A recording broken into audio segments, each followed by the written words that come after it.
Shalom, my name is Yehoshua. This is from Jerusalem. I want to speak directly to Senator Obama. First and foremost, the Washington lobbyists with the prime subprime meltdown on the other video, not this particular video on community organizing, but the two that got the $19 million bonuses when the company was bankrupt and so forth. You spoke about how you thought nobody was outraged. I agree with you. People should be outraged. But let's put things in the proper perspective. Um, um, let's get to the scale of the corruption that's in Washington. I believe it was 2007 last year that Halliburton, the company that Mr. Dick Cheney was the chief executive officer of before becoming vice president, had record revenues in Iraq. In no small measure thanks to Mr. Cheney's clout. And on 15.3 billion in revenue, they took to their wallet 3.5 billion. If my arithmetic is correct, that's a net profit of 22.87%, which means the gross was about very close to 50%. There's something mighty corrupt in Washington in general, and the free enterprise system in particular, to see margins of profit. 3.5 billion on 15 billion of revenue. Okay, yes, we need change we can believe in. I believe that's the slogan of your campaign. Well, I would say that we need something even more than change we can believe in. We need change that we can all inhabit. That means that talk and talkless, sorry, that's a local expression in Israel. It means the bottom line. Instead of talking, we talk the talk, we got to walk the walk. We need change that we can habit. And specifically that means we need in Washington a policy that the next $4 trillion that disappears from the national treasury, that decimates the dollar's value. Let's see that it's President Obama who has the hands-on on the steering wheel and on the lever of the Treasury. And let's see that there's a new national platform policy for economic development in the nation with President Obama leading it, that doesn't articulate but that specifies the new economic paradigm as the central organizing principle of the new national platform to create tens of millions of sustainable high-tech jobs and make American industry the most competitive in the world for the next century. How do you do that? You do that based upon the new economic paradigm. I'm its author. And we must come together, and we must make this at the DNC at the convention in August. The Democratic National Committee has to make this in the platform committee.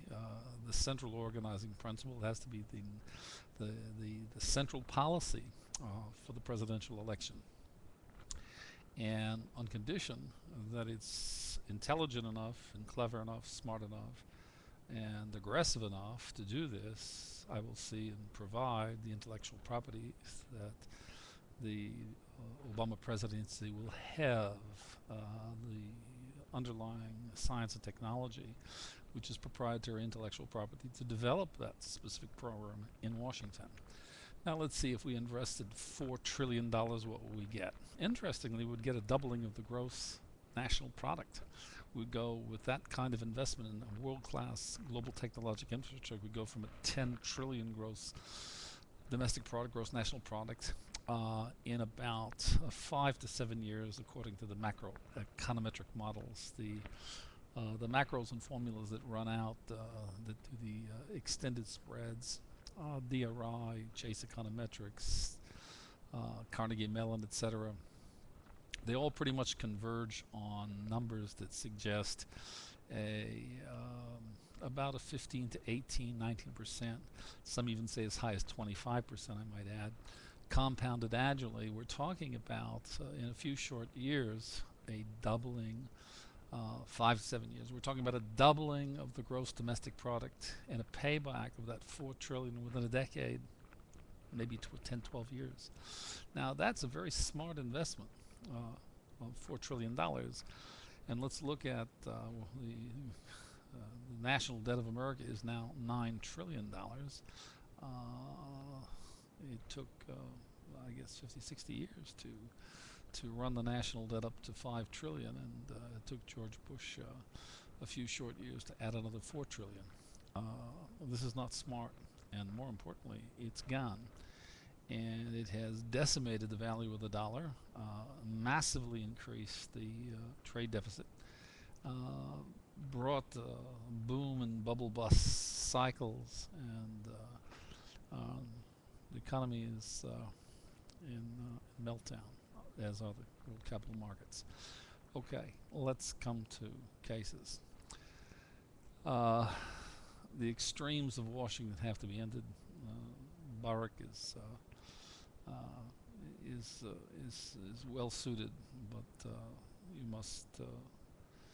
My blessed friend Barak, I've never met you, but I endorse you, and I endorse you and your campaign's use of my new economic paradigm. Being elected president is going to be for you ground zero, because you are going to face some incredible challenges and tests. So we have to be able to cut through. The next 4 trillion has to be invested, has to be supply side, and we need a strong leader who can get us there, and one with the sensitivities and sensibilities that you have. Having said that, the way we're going to do that is to get the platform committee, the DNC, to adopt and to specify the new economic paradigm is the policy of the DNC, of the Democratic Committee, the presidential election, and then we will see it become the policy in Washington and of the land. So having said that, I will say only a few more things. One, the new economic paradigm and its author. It identifies information as a new agent of transformation. It is based upon a complex, massively parallel model. It's realized through world-class global technological infrastructure, which is really a network, a very sophisticated global network. It's based upon 4 major sub-technology models. One is human development, one is systems integration, natural intelligence, and network services. And let's just give you a couple of examples. IBM calls systems integration, their business is systems integration. No, the systems integration we're talking about is beyond, significantly beyond the complexity of what IBM defines as systems integration. The telephone company in America, AT&T, calls its business network services. It's light years beyond what they call network services, and so on. And natural intelligence is not artificial intelligence. It's enormously more complex. That's the model of the integration of labor. Okay, its cultural framework in which it is attained is Humanomics. What is Humanomics? Humanomics is the new East-West convergence model. Having said all of these things, I want to thank you and say that I'm Yehoshua Yaakov Ben Avraham from Jerusalem, and some of my students call me Harav Yehoshua. So okay, so Harav Yehoshua blesses you. Barak H. Obama, because in Jerusalem H means Hashem, which is God's name. We love you and we wish you blessings, and we bless the memory of your mother and father. And that you should be comforted. And when you're in Jerusalem, you're most welcome. Be well, and